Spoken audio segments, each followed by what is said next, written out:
Individuals may not think of themselves as having to be culture warriors. The issue, though, is that progressives are making everyone to have to choose a side on these types of issues. We're no longer in the position where we can just kind of sit back and take a position of neutrality because progressives aren't doing that.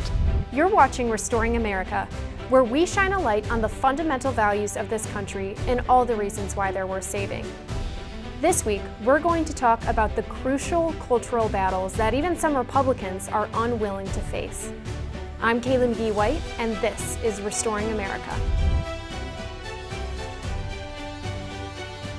The conservative movement has been trying to walk a fine line on hotly debated issues such as abortion and gender ideology. But the result has been confusion and even frustration among many on the right who feel the movement is slipping away from its moral roots. On abortion, for example, the Republican Party adopted a platform this year that was much more moderate than in years past. Former President Donald Trump's position on the issue is also more moderate than other Republican candidates. Some have argued this is politically necessary.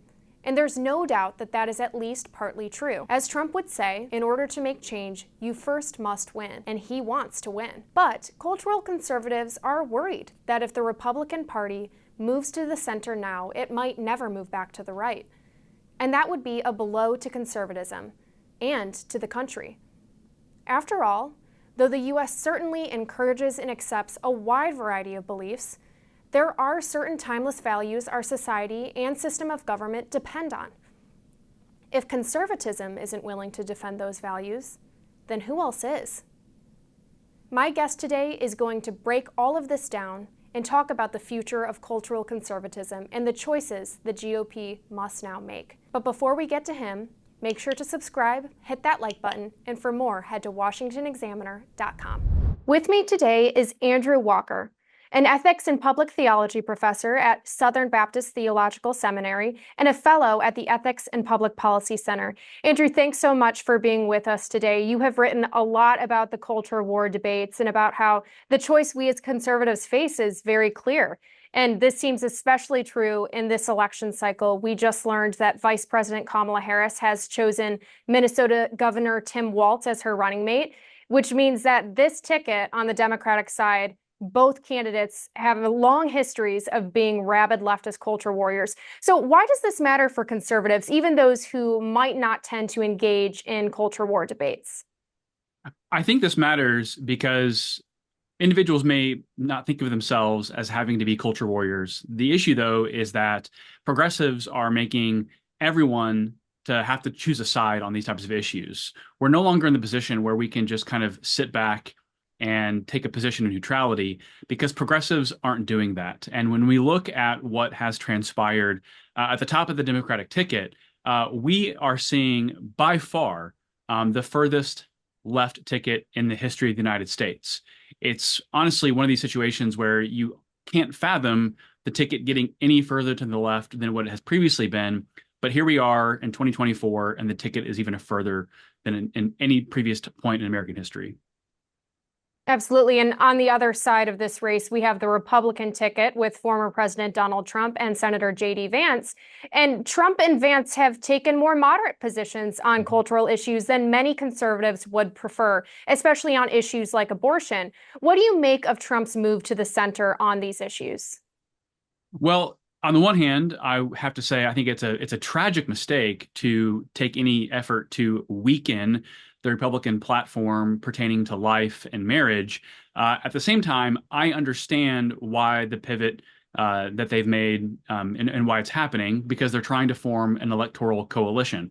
Again, I think it's a mistake. I think regardless of where the winds go, what the demographics say, what social conservatives are concerned about is upholding truth. It means truth is something that is always going to be true, regardless of where the winds are blowing. And so, when we compare where the Republicans are on issues that social conservatives care about, it's still a vast, vast difference from where the Democratic Party's platform is on these issues. I think what I would encourage social conservatives to do is to never give up the fight. Silence never wins. We understand that there are some setbacks currently right now, but it means we have to keep showing up and making the argument regardless of the circumstances or the consequences. Absolutely. And let's take a step back for a moment and think big picture here. Why do the culture war debates matter for all Americans, regardless of their religious beliefs and political affiliations? Why is it so important that we continue to talk about these issues? Well, coming at this from a biblical worldview as a Christian theologian and ethicist, the reason we care about these social issues is because they're not preeminently just political issues.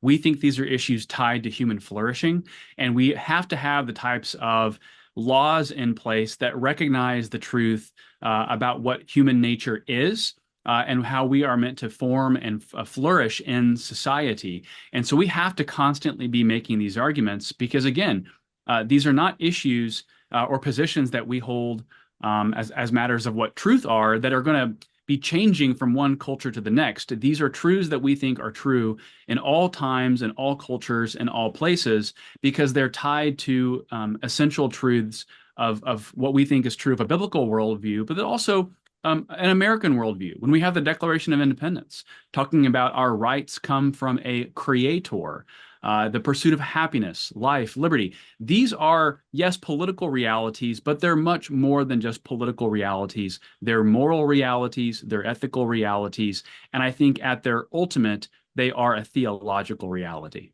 Absolutely. Well, Andrew, thanks very much for joining us. This is a debate that is going to extend far beyond just this 2024 election, so we appreciate you chatting with us. And for more exclusive interviews, breaking news, and conservative views, be sure to go to washingtonexaminer.com.